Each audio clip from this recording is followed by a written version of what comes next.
चौरी चौरा विधानसभा क्षेत्र से भाजपा समर्थित प्रत्याशी सरवन निषाद ने अपना नामांकन शुक्रवार को किया।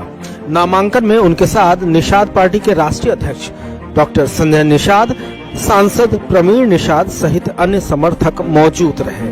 अपने नामांकन के बाद सरवन निषाद ने मीडिया कर्मियों से बात करते हुए कहा कि अंतिम समय तक उनका संघर्ष जारी रहेगा और चौरी चौरा की जनता उन्हें आशीर्वाद देगी।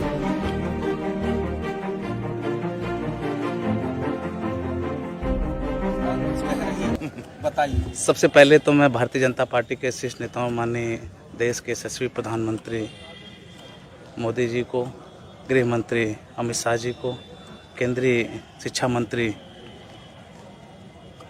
धर्मेंद्र प्रधान जी को और उत्तर प्रदेश के यशस्वी मुख्यमंत्री योगी आदित्यनाथ जी को और निषाद पार्टी के राष्ट्रीय अध्यक्ष डॉक्टर संजय कुमार निषाद जी को और संत कबीर नगर के सांसद प्रवीण निषाद जी को मैं धन्यवाद दूंगा, जिन्होंने अवसर दिया है एक सेवा प्राप्त करने का जो है। और मैं वादा करता हूं चौरी चौरा विधानसभा की जनता से कि जो भी उनकी मूलभूत समस्याएं रहेंगी, जीत के जाऊंगा, उनकी समस्याओं को हल करके उनके दरवाजे तक पहुंचाने का काम करूंगा। सरवन जी, आप जीत का दावा भी कर रहे हैं, ठीक है, अच्छी बात है, लेकिन काफी विरोध भी हुआ था। आखिर ये विरोध क्यों? देखिए, राजनीति में अक्सर टिकट एक ही लोगों को मिलता है और जाहिर सी बात है 1 से 2 दिन विरोध चलता है।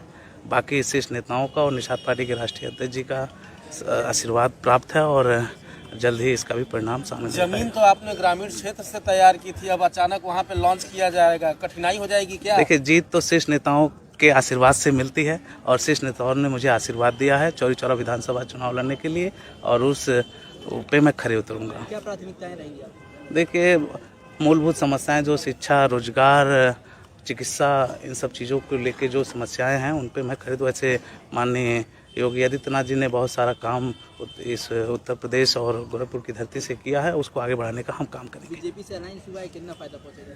पूरा टोटल जो है और एनडीए जितनी सोच रखी है निषाद पार्टी उसमें सहयोग करके उससे अधिक सीटें जीत करा के एनडीए की पुनः सरकार बनाएगी।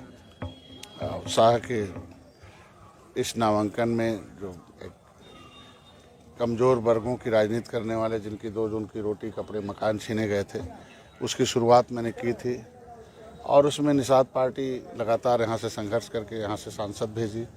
आज दोबारा निषाद पार्टी के तरफ से एक बेटे इंजीनियर सरवन निषाद को एक चौरी चौरा से लड़ने का अवसर दिया है और उनके नामांकन में गृह मंत्री अमित शाह जी और जो प्रभारी हैं जो है धर्मेंद्र प्रधान जी, माननीय योगी आदित्यनाथ जी रहे। सुबह ही हम लोग आ गए थे नामांकन में, अभी कुछ टेक्निकल फार्म में कमी थी, उसे पूरा करके भी जमा करके आ रहे हैं और पूरी उम्मीद है, हम लोगों ने जो संकल्प लिया है कि उत्तर प्रदेश में शिक्षा, स्वास्थ्य, रोजगार से जो कोसों दूर है, विकास की मुख्य धारा से कोसों दूर है, जो जनता 70 साल से सताई जा रही है, उसका शोषण और अन्याय हो रहा है, उसे न्याय दिलाने में, उसका शोषण बंद कराने में, उन्हें सेवा करने में, उन्हें विकास की मुख्य धारा में लाने में कामयाब होंगे।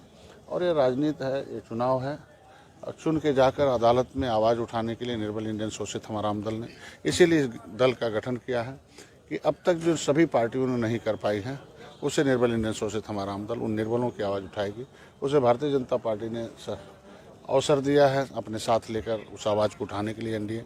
तो मैं धन्यवाद देता हूं भारतीय जनता पार्टी को, अपने कार्यकर्ताओं, पदाधिकारियों को और इस खासकर गोरखपुर की जनता को, इस एक छोटे से बेटे को इस शीर्ष नेतृत्व तक पहुंचाया।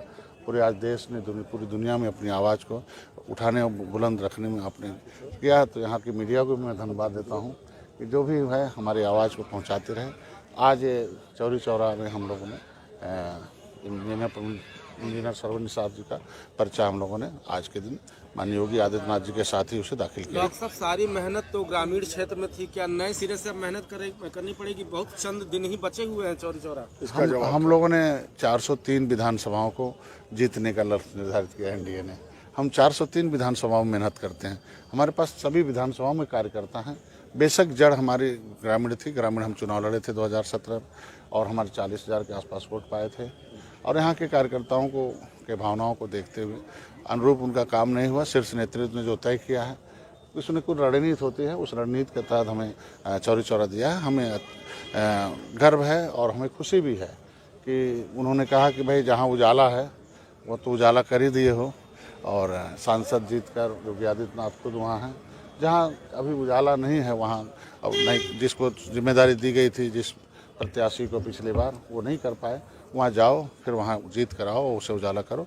तो उनकी चुनौती को मैंने स्वीकार किया, उनके निर्देश को स्वीकार किया और चौरी चौरा भी जीतेंगे। वो गोरखपुर का हिस्सा है और वहाँ क्रांतिकारी धरती रही है। कभी महादेव निषाद जो है कभी 1857 में आज वहाँ एक क्रांति पैदा की थी, देश आज़ाद हुआ था। उस धरती को अगर हमें लड़ने का अवसर मिला चौरी चौरा तो हमें गर्व महसूस होगा। उनके बीजेपी के साथ आपका गठबंधन है, कितनी सीटें जीतने जा रहे हैं? निश्चित रूप से हम लोगों ने गठबंधन में 403 लड़ रहे हैं और लगभग 300 पार जीतेंगे हम लोग। हमें 15 सीटों के आसपास हमें मिला लड़ने के लिए, उस पर हमने लगभग प्रत्याशी तय कर रखी है। ढेर सारा समीकरण रखा उसमें, कई दलित हैं, कई पिछड़े हैं और कई वो सामान्य वर्ग के लोग हैं, 2 निषाद भी हैं उसमें हैं। उस 15 सीटों में हमने कोशिश की है कि सामाजिक समीकरण बने और उन सीटों पर जितना हमें मिला है उन लगभग मछुआ बाहुल है और जो भी पदाधिकारी हैं वो अच्छी छवि के हैं, जो कार्यकर्ताओं पदाधिकारियों के और समाज में जनता के पसंद हैं और भारतीय जनता पार्टी निषाद पार्टी के भी कार्यकर्ताओं के पसंद है। ऐसे ही प्रत्याशियों को दिया जाता है। अंतिम सवाल ये है कि आपकी वजह से, आपके आने की वजह से कहीं ना कहीं निषादों में राजनीतिक चेतना तो आई है, लेकिन वो ही निषाद क्या बटे हुए नजर आपको नहीं आ रहे हैं? देखिए, जो शिक्षा स्वास्थ्य से कोसों दूर रहा हो और जिसके पास खाने को न हो, उनके पास ज्ञान न हो, उनका ज्ञान छीन लिया गया हो, 2 जून की रोटी कपड़े मकान छीन लिए गए हों, तो ऐसे लोगों को गुमराह करते रहे हैं। उन्हें इकट्ठा करने में हम कामयाब हुए। जिनकी दुकानें बंद हो रही हैं, जो उनके वोटों पर इनको पौआ पिलाकर झुआ भर वोट लेते थे, आराम से पावर में जाकर इनके पैसे पर कब्जा करते थे, ऐसे जिनकी दुकानें बंद हो रही हैं वो लोग परेशान हैं। वो लोग फिर बांटने की कोशिश करते हैं। जो झोरे झोरे में थे अब बोरे में रख दिया और बोरा में आते ही कांग्रेस सपा बसपा ख़त्म हो रही है, तो वो ऐसे सारे लोग फिर बांटने की कोशिश करते हैं। लेकिन हमारे पास क्राउड से नहीं, कैडर से राजनीति होती है। शिक्षित प्रशिक्षित दक्ष कार्यकर्ता हैं, हमारे पास ट्रेंड कार्यकर्ता हैं, वो फिर संभाल रहे हैं उनको, उनकी भावनाओं को कद्र करते हुए फिर अपने कहीं बटने वाला नहीं है। क्योंकि हमारे संघर्ष, त्याग और तपस्या, हमारे जो एक एक खून जो है कतरा उनके लिए जो समर्पित किया, प्रमाणिक दस्तावेज जो मैंने देश से निकाल के लाया है और उन्हें बताया कि तुम्हारा कैसा गौरवशाली इतिहास रहा है, तुम्हारी संख्या कितनी रही है, तुम्हारे लोग कितना संघर्ष किए हैं, अंग्रेजों ने कैसे उजाड़ा, मुगलों ने कैसे उजाड़ा, कैसे आपने देश को आज़ाद कराया है, ऐसे सारे इतिहास भूगोल उन्हें बताया हूँ। निषाद राज का किला दिखाया, उनकी शक्ति का एहसास कराया, आंदोलन किया मैंने, बताया भी कि इतने बेईमान तुम्हें आंदोलन में कैसे गोलियाँ चली। 7 जून 2015 का सरवल था, किस तरीके से गोली चली थी, कैसे भाई मेरा मारा गया, कैसे हमें जेल भेजा गया, उस सारे कुछ ध्यान में रखते हैं। हमारे लोग बटने वाले नहीं हैं, वो सारे लोग उसका जवाब देने के लिए निषाद पार्टी के साथ हैं और 2022 में सरकार बनाएंगे।